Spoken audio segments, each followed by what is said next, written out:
I'll call this meeting to order.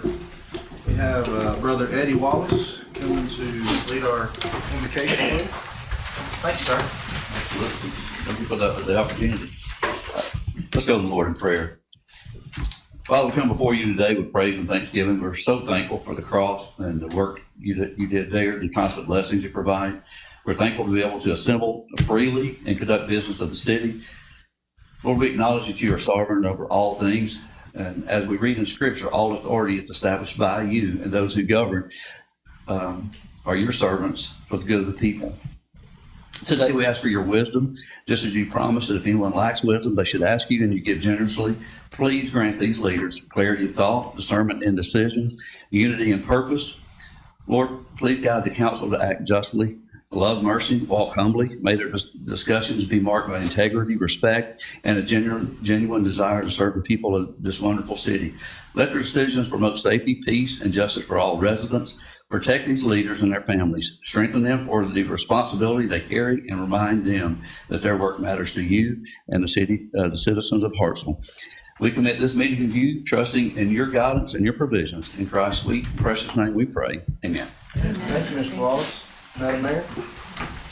Attention, salute, pledge. I pledge allegiance to the flag of the United States of America and to the republic for which it stands, one nation, under God, indivisible, with liberty and justice for all. Thanks, ma'am. All right. Rita, if you can do our roll call. Council President Gill. Here. Councilmember Baker. Here. Councilmember Yeager. Here. Councilmember Alexander. Here. Councilmember Swafford. Under the weather, but here.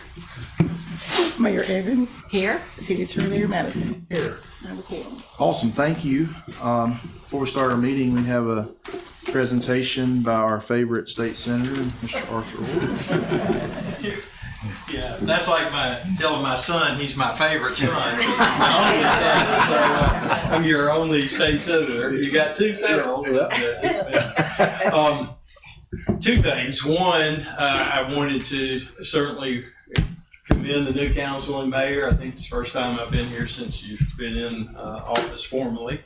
And the check I bear tonight for the library, I know the old council, old administration had visions of a new library, community activities type center for meeting space, et cetera, that Hartselle so desperately needs. And so I wanted to do all I can or could in one swoop. So I bring to tonight, Mr. President, a check for $100,000 to help with the new library construction and event space or meeting rooms, community meeting rooms that the town so desperately needs. The second thing is, and I don't know if you know this, but in the budgetary process, I found out a couple months ago in talking to Mayor Evans that there's also some need at the depot to help with the depot. So in the budget, we put $100,000 for the Hartselle depot that will be paid out in fiscal 27. So it'll come in installments starting in October. But that will help you all as y'all face what are we going to do about the depot. We got certain needs there to help as that building ages and needs some TLC as on the maintenance side. So in the future, if I can help you do anything else, please let me know. It's an honor to represent you and all the people behind me. But thank you for the job you do for the city of Hartselle. And I will give this check to the person we all know who it needs to go to. The unelected official up here, our good clerk, Rita. So thank you all and God bless. Thank you. We appreciate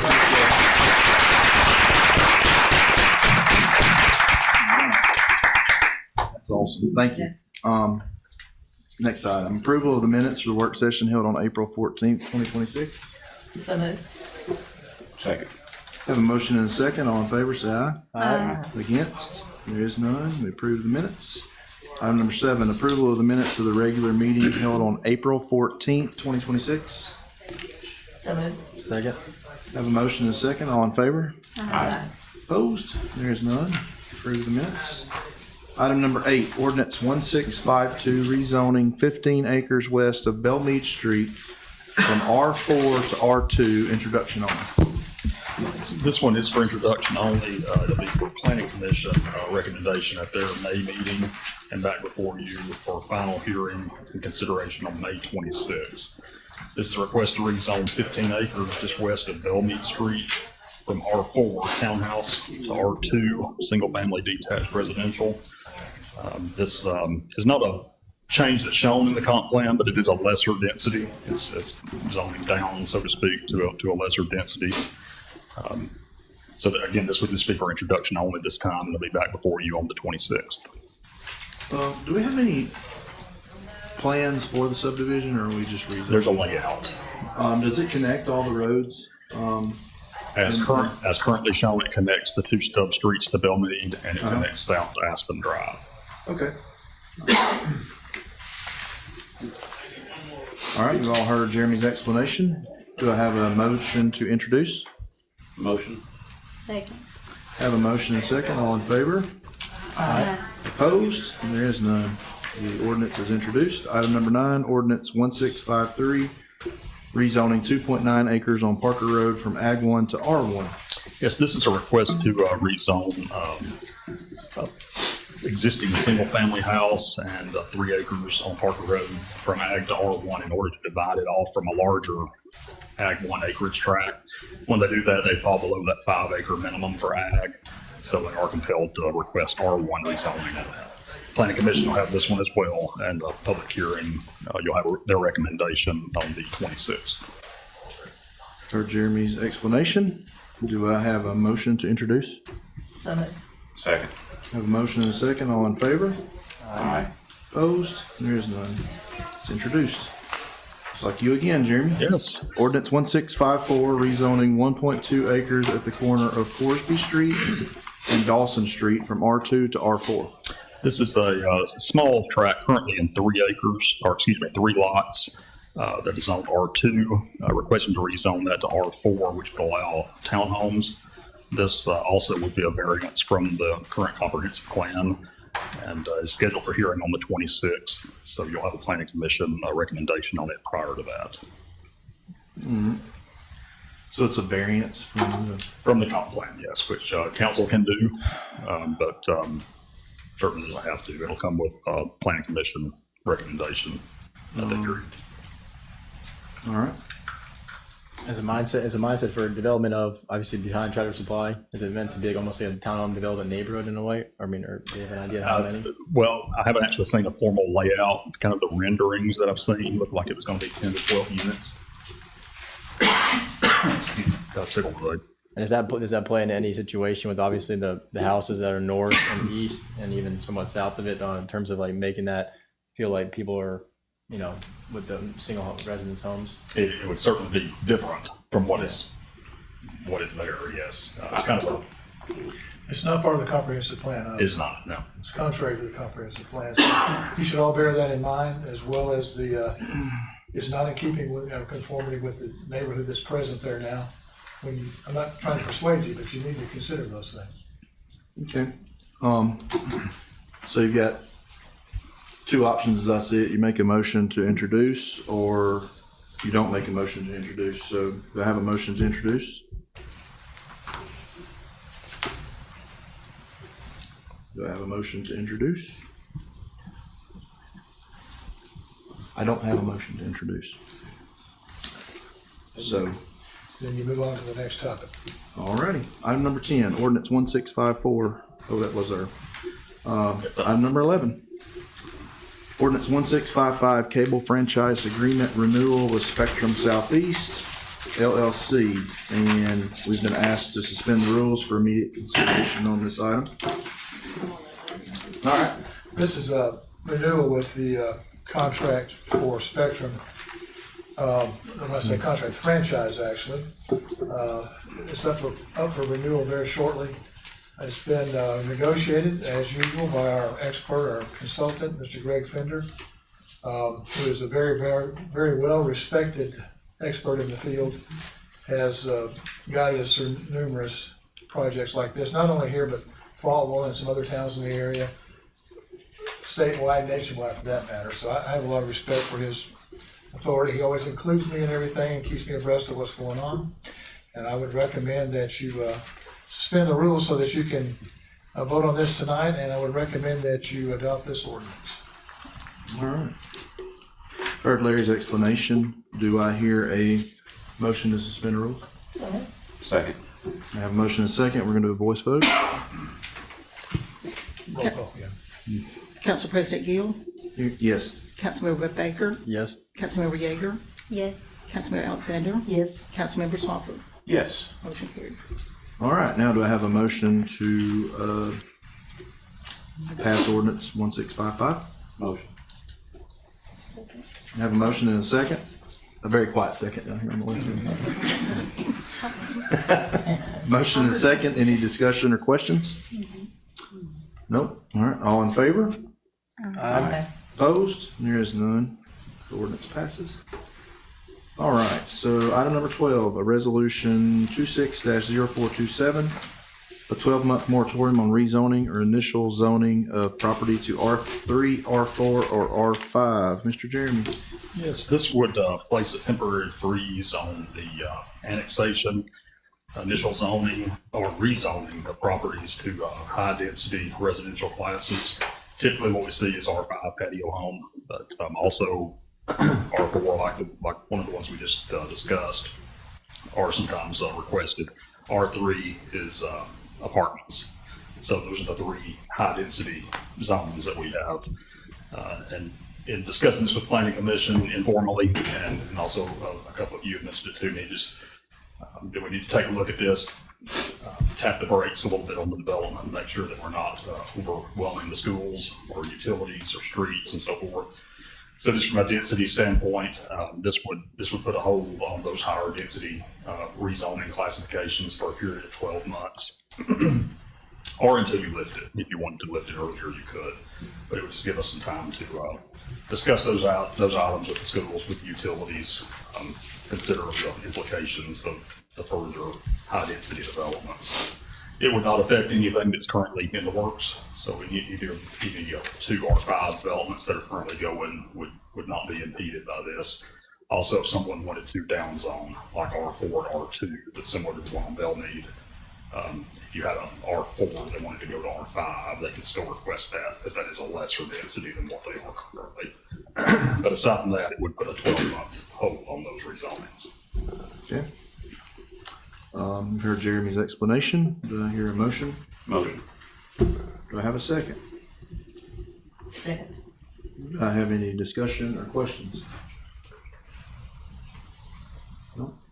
All in favor? Aye. Opposed? There's none. The resolution passes. Thank you, sir.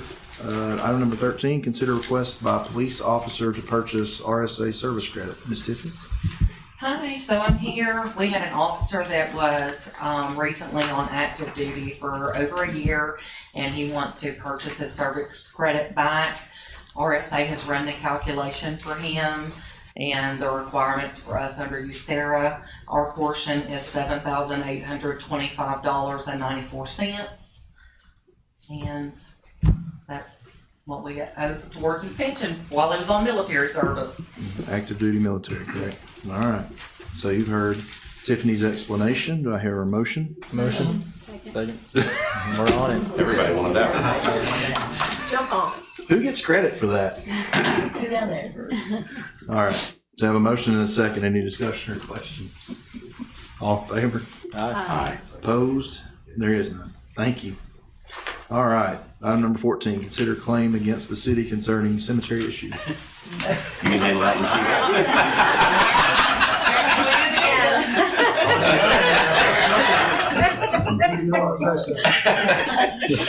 You sat down quickly. All right. Larry may want to jump in and speak to this one some, but I'll kind of tell you the broad strokes of it. In short, we've got an individual interred in the cemetery who is not placed where the headstone was placed. This was a 2012 burial. At some point within a year or so after that placement, a veteran's marker was put up on a plot about 12 feet away from the head of this gentleman's grave. Now, In 2012, we did not require family to sign forms as far as where we placed them. It was just, at that point, it would have been Frank Miller in Park and Rec. They would just talk to him and he went out and flagged it. So we don't really have any way of looking back and seeing whose fault it was, whose mistake it was. But at some point after that, the VA marker was placed in a totally different location. And then the gentleman's wife in 2022 was placed beside that marker. So now we've got a situation where they're not side by side. You've got a diagram in front of you there that kind of shows it, but they're head to toe. So family's asking the city to pay for the relocation of the vault, the gentleman's vault, to where that original marker was, which is now also where the double newer monument is that has both their names on it. So Larry, I don't know if you have anything else from a legal standpoint that you want to say there. If you would tell them what the estimated cost is and where that proposal comes from. Yes, Jeff Halbrooks at PEX is estimated at $1,500 to relocate the vault from the D plot that you see on that diagram to the G plot, which is where that monument initially was placed. Now, we can discuss this in executive session, but I'll just go ahead and tell you here that at $1,500, that would be a bargain compared to what it would cost to contest this claim. Well, this is going to be a silly question, I hope, but we know we're relocating the correct gentleman to the correct grave now. They have a way of noting that on the vault. There's a tag, Okay. serial number. So yes, Okay. they would check. And now we have signed things saying where they need to Certainly, go. yes, have for a number of years now. Yeah, okay. I would recommend that you authorize that. Yeah, Done. that's a bargain. Okay. You've heard Larry and Jeremy's explanation. Do I have a motion? I make a motion, we reunite the Johnsons. There you go. Do I have a second? Yeah, second. All right.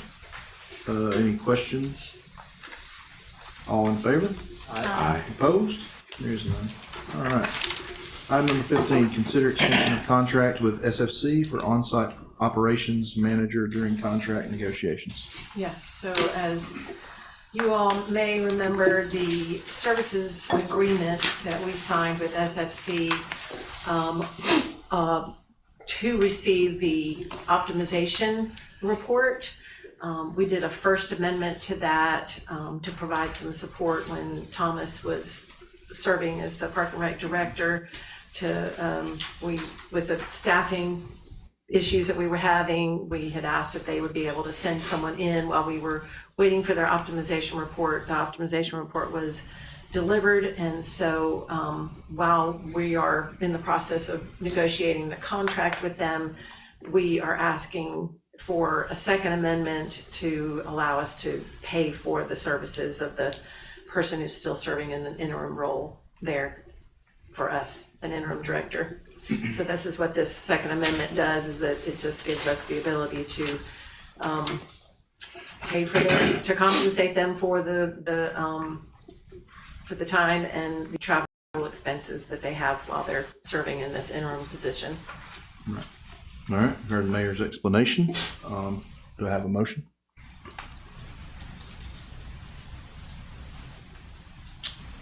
Do I have a motion? Questions wise? Yeah. And just before we do a motion on anything, in terms of so March 11th, we did the second payment, correct? Is what we're saying? Did the second, or Yeah, the first the- amendment, the first amendment. I'm saying that the first payment was 28,000 on, correct? And then the second payment was 28,000 due on March 11th. Uh-huh. So basically, that ran through when, on April 27th, or when it was that? So payment one and payment two were for the delivery of the optimization report. Yeah. And then and so associated with this fee, the 56,000, we signed a first amendment to that to cover the travel expenses for the on-site interim, all these fancy words they're using. What do we call them? The on-site operations manager. And so since they have delivered the optimization report to us, we no longer have a contractual obligation to pay this on-site management person anymore. Right. So if we choose not to sign that tonight, then they will go home and we will be left without any interim director. And where do we stand for the sake of, obviously, the process optimization schedule? How long do we envision this to take for this additional extension on this contract, one? And two, if we were to not have an interim director, where do we stand on that? I mean, are we obviously really It really is just a matter of us getting to the point where the council is ready to sign a contract. It depends on if we get to a negotiated point where we say, yes, we want to do that Yeah. contract, or no, we don't want to do that contract. And we're hoping, based on our work session, we're hoping that they're gonna at least give us an answer in the next week or two. Yeah, they'll give us a yes or a no, and then we should have to decide if we want to do the contract presented after they either make or don't make our amendments we would like to have. Is that correct? Correct.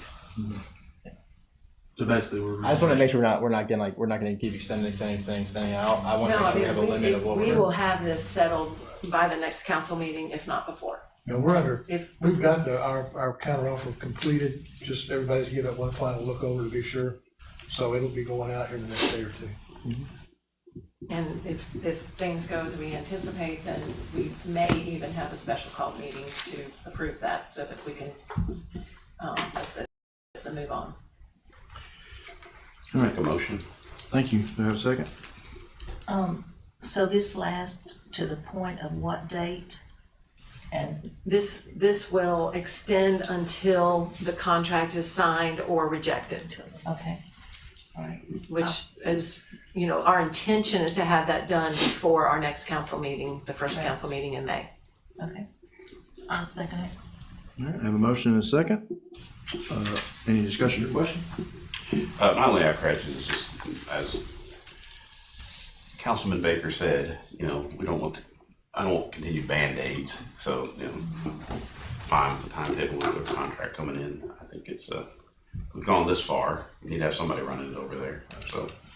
Well, one thing to give you some assurance, the contract is lengthy and it was new to us. It's their contract. So it took us a lot more time to vet it out. They'll look at the changes we suggested and it won't take them any time to respond. So it should move very quickly once they get it in their hands. Any more discussion or questions? All in favor? Aye. Opposed? There is none. All right. Item number 16, consider budget adjustment request by Police Department. Yes, sir. As stated earlier, we run into some catastrophic issues with our vehicles, one being a transmission that cost us around $7,500 to replace. And again, we vetted the best options through our mechanic. That was the suggestion that he gave us. Also, like I said before, our light duty mechanics wound up doing some heavy duty work on a couple of our Tahoes. A lot of money went into those as well. So I'm asking for the transfer. Should, as Rita took a look at it, suggested get us through the rest of the year. All right. Thank you, Chief. Thank you. Heard Chief's explanation. Do I have a motion? Motion. Second. I have a motion and a second. Any discussion or question? All in favor? Aye. Opposed? There is none. All right. Item number 17, consider declaring item surplus for Public Works. Hello, sir. All right, we got a couple of items on here. First is a 2016 Freightliner garbage truck. It's the current oldest in the fleet, and with our new garbage truck coming in, we need to cycle one out. We are specifically asking for $16,000 from the sale of this truck to help with the transmission in one of our other garbage trucks. And then while we normally do our sales on gov deals, there might be a possibility that we could sell this straight to another government entity. So just wanting that clarification and approval for that too. And then the second item is a 2003 New Harlan backhoe. Again, got our new backhoe in that we ordered this year and just ready to sell on gov deals. Okay. Larry, does it matter if we declare it surplus, how they sell it, if it's gov deals or, see, okay. No, they can always sell to another government entity. Yeah. Okay, good deal. All right, you heard Mr. Minkinet's explanation. Do I have a motion? Motion. Have a motion, do I have a second? Second. Have a motion and a second, any questions or discussion? Nope, all right, all in favor? Aye. Aye. Opposed? There is none. All right, item number 18, approve safety award winners for. Actually move that to the announcement part. All righty then. We'll move that down there to announcements. And so, do you want it to still be item number 18? Because I mean, I'm basically adding Yeah, we can. announcements No, now. we can- All right. No, let's- it won't be item 18. We're just gonna move on to, I guess it'll be 18 because now 19 is 18. Did you get that, Joe? No, I'm gonna move to item number 19. Comments There from you the go. mayor, Perfect. council members, and the city attorney. All right, so I guess we'll go with the mayor first. All right, awesome. Okay, to that point, I do have the privilege of awarding our department safety awards. The following drawing from eligible employees in each department safety winners for this quarter are as follows. For City Hall and the library, we have Sarah Laffmiller. Is she here? No.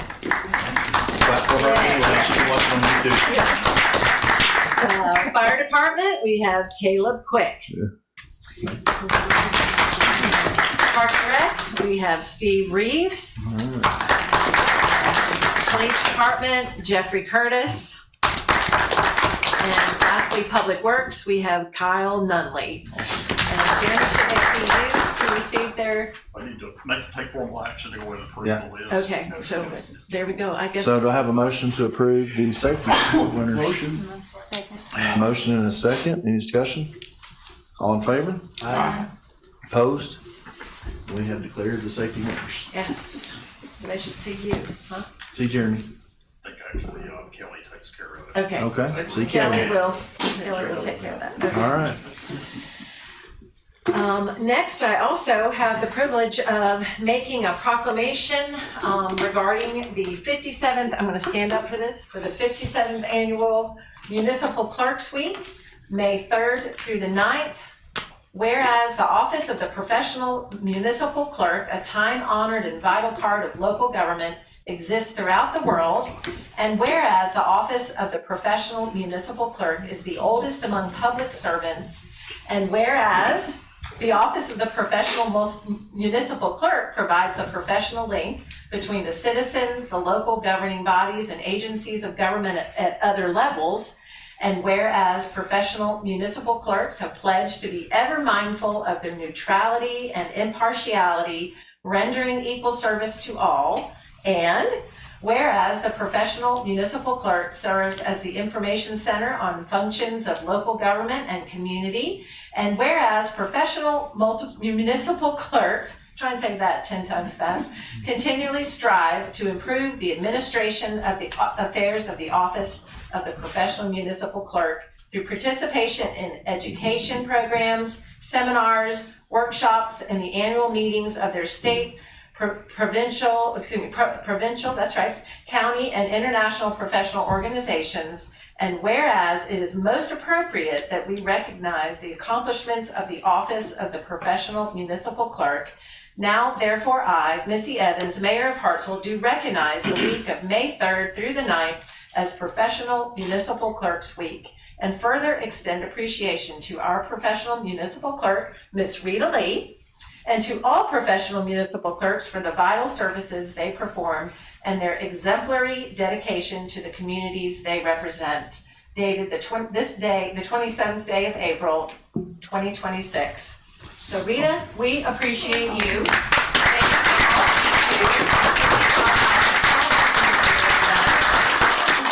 Thank you for all that you do. Thank you very much. And I'm going to leave this back here behind you, but this is actually from Austin Randolph from the Park and Rec Board, and he serves as the FFA advisor at the high school, and I thought you would enjoy that. And then a bag of goodies here that you can, was a gift from the council to you. Yes. Thank you, Ms. Reed.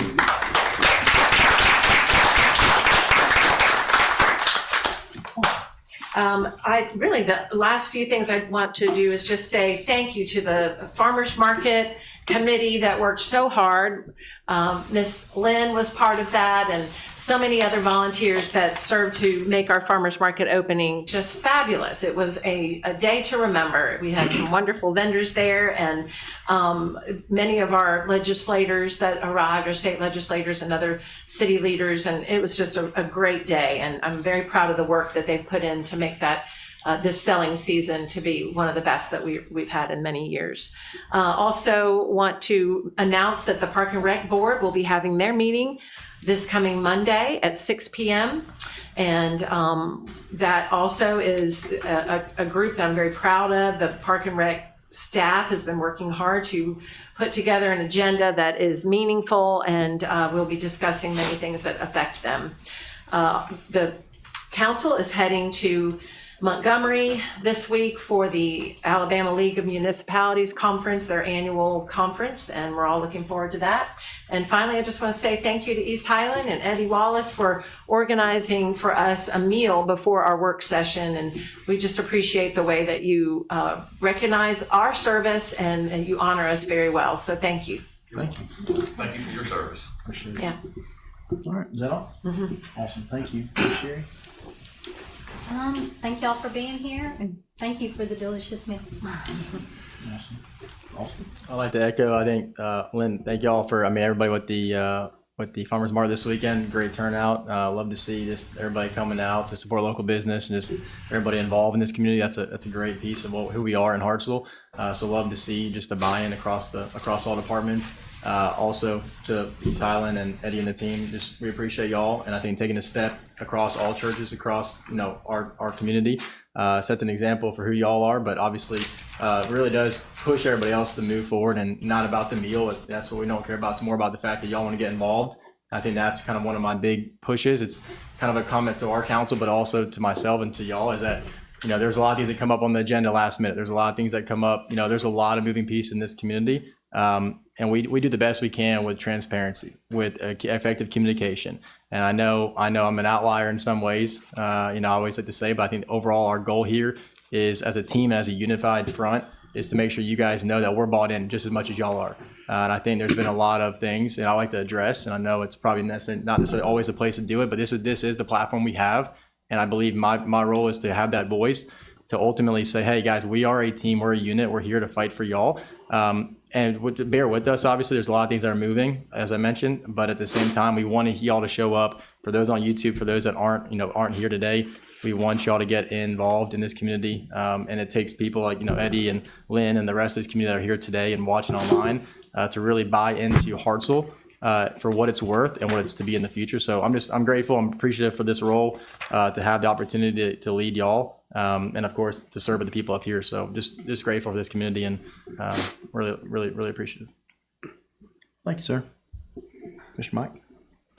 I just want to highlight Tiffany and the HR folks I learned earlier tonight. The next big thing in Hartselle is kind of the pool getting ready to open, and they have seen a substantial increase in applications, which comes with a substantial increase in workload. But based on what I heard and what I've heard from others, it's going pretty seamlessly. So I commend you for that. Looking forward to it. And they're doing it with the expectation of having the pool open longer, which I think most people will welcome. So good job. Thank you. Rita, we do appreciate you very much, and enjoy your week. I hear several things happen during that week, and so we just want to tell you we really do appreciate you. And East Highland, thank you so much for what you council and mayor. Mr. Larry? I want to say that if there ever was a professional municipal clerk, she's sitting right here. You can't know what she does until you work with her on a daily basis, and her support for me in my role is invaluable and very helpful, and we work well together as a team, I think. But it takes a team to run this city. But I'll tell you what, we're blessed to have her, and I don't know what I would do if she quit. Yes. I'd probably have to do the same thing. Don't you dare. Neither one of y'all. Ms. Rita? Well, I'm going to have to reminisce a little bit. For those of you that were around when Kenny was here, every year when that resolution was read, he had to make a joke about it being the oldest profession. Now, if you don't know what that joke is, I'll tell you after the meeting. That joke will not be made tonight. That will not be made tonight. But I miss Kenny. Yeah, I do too. I miss Kenny, and he was, I just have to think about him. And when you think about going to the league, you have to think about Kenny and a lot of good years. But thank you, Mayor and Council, for the proclamation, for the gifts. Thank you to my team that showed up tonight.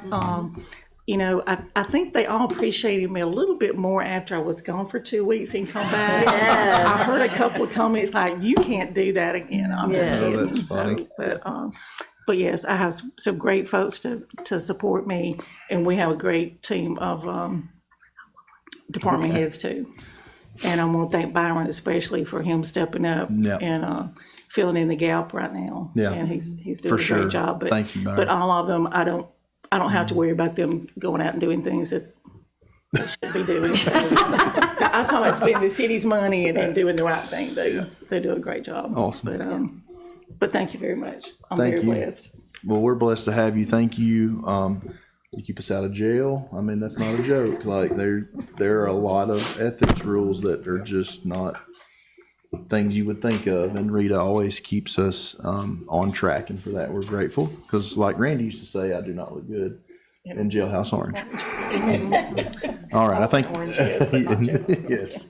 I think the mayor has one more thing to add. I do, and I forgot to put this on my list, but I just want to extend real appreciation first to our Department of Engineering and that building inspectors team. They received an ISO rating of 4 out of 10, and that was just a great editorial on their good work and just how hard they're working, especially for a town our size, and just really proud of that. But also that congratulations also extends to our fire department, who received their ISO rating. These things happen every 4 years, I believe? 5 years. Every 5 years, they have to go through some rigorous inspections and checking all the boxes to make sure they have all their qualifications. And they too also received a 4 this year, and that impacts our whole community, insurance rates, and it's just a great privilege that you all have earned that, and I'm really proud of you all. So forgot to say that earlier. Low numbers are good, yes.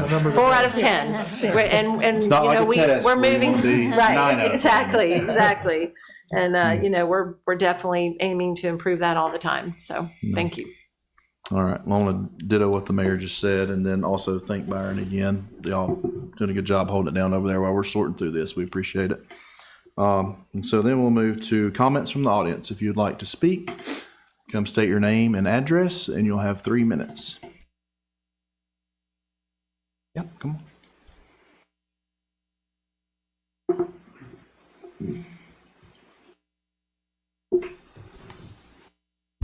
Hello, my name is Texas Metropolis. I live at 22 Simpson Street, Southeast. I'm here to speak about flock safety and just it being in Hartselle and the potential removal of it. Basically, What kind of safety? Can you say that again? flock safety. Security, security. Flock cameras. Okay. It's basically a private organization that can be hired by anyone to set up their cameras that use AI to track identifiers and characteristics of vehicles or people, and then it sends it to a unknown database that can't really be seen by the public due to it being a private organization. And this just obviously raises many concerns for a lot of people. One of the biggest pros that a lot of people will point out for this organization is that it's used for police. However, cities such as Illinois, for example, had flock removed from their city, and they had a oversight commission that said that 99% of the flock alerts didn't even lead to police action. And whenever Illinois attempted to remove flock from their city, due to the risk of it, which include obviously the database not being public. There's potential misidentification risk due to it being AI, potential abuse of power due because anyone can use these, and you cannot know who uses them. And there's cybersecurity risk because they're very easily hackable. There have been people, it's very easy to look up online how many people have easily hacked these and breached the database that is already unknown. So there's already no telling who can be on these. And due to this, Illinois removed them, and then they put them, illegally put them back into the city, leading to Illinois prompting a cease and desist on them. And then these go into violating constitutional concerns such as the Fourth Amendment, with the right to privacy, the expectation of privacy. Can have First Amendment effects where people might not want to gather or publicly speak in certain places eventually due to these identifiers, and you can be tracked without even knowing it, because that is something it does. It will track you, your vehicle going somewhere, and it will send it that you go here at this time, and if you keep doing that, I've seen multiple camera locations. There's 8 in Hartselle total. There's multiple facing neighborhoods, whether it's HOA or anything. Some facing roads, 2 next to Walmart. They're just in different places that people wouldn't really expect. They're very hard to identify as well, unless you know what you're looking for. And then I also put down many Supreme Court cases that go with these, against these cameras being installed everywhere, such as Cass versus United States, which includes electronic eavesdropping, where the police had listening devices on outside public phone booth. It was ruled that electronic monitoring can count as a search of private activity or property. Now your time is up. Okay. We appreciate you. Thank you. I do know one individual from what state? The lady that was kidnapped. Massachusetts. From Massachusetts, that is very glad that we have flock cameras and is probably not in the ditch. I think we all know the story, but that's one example, and it saved one life. I think that it's worth having. But anyway, anyone else like to speak? I don't see anybody. Mayor, for the public that's listening, it would be great for the chief. I know time consumed, but it would be great. We're live, and everybody doesn't know if you would allow him 3 I yield minutes. the floor to the chief. 3 minutes. You're going to speak as a public citizen. Just state your name and position. My name is Alan McDermott. I'm the chief of police in the city of Hartselle. And the flock cameras are not monitored by law enforcement. They are a tool, just as if you are in Walmart shopping and they have surveillance. If they have a crime, they go review the surveillance. We do the same thing with the flock cameras. If a vehicle passes by the camera, it pretty much reads every tag. If the vehicle is reported stolen through NCIC, we'll get an alert on that. We'll act on that alert. We can set alerts on it for crimes that we're investigating involving specific vehicles. And that's what happened. Councilman Gill was talking about with a vehicle that came in. It was reported stolen, and it turns out the occupant of the vehicle that was the passenger had been abducted from Massachusetts. I got a call a couple of weeks ago where they're still trying to pursue that case. Ironically enough, I was the one that responded and got close enough to the vehicle. They were at the interstate at 36. They got on the interstate with me following with lights on, eventually turned the siren on. They failed to yield. The whole time she said that he was next to her saying, "I'm going to kill you, and then when I get pulled over, I'm going to kill the police." For some reason or another, I think maybe he thought he was going to pull something. He went off on a Thompson Road where I had other officers converge, and there was about 3 of us. We were able to figure out what was going on and get her back to Massachusetts, where she was with her family, but it was a straight abduction case, which doesn't happen very often. If it weren't for Flock, who knows what would happen. All right, thank you. Yes. All right. Appreciate you telling that, Chief. I have a motion to adjourn. Motion, we adjourn. Awesome.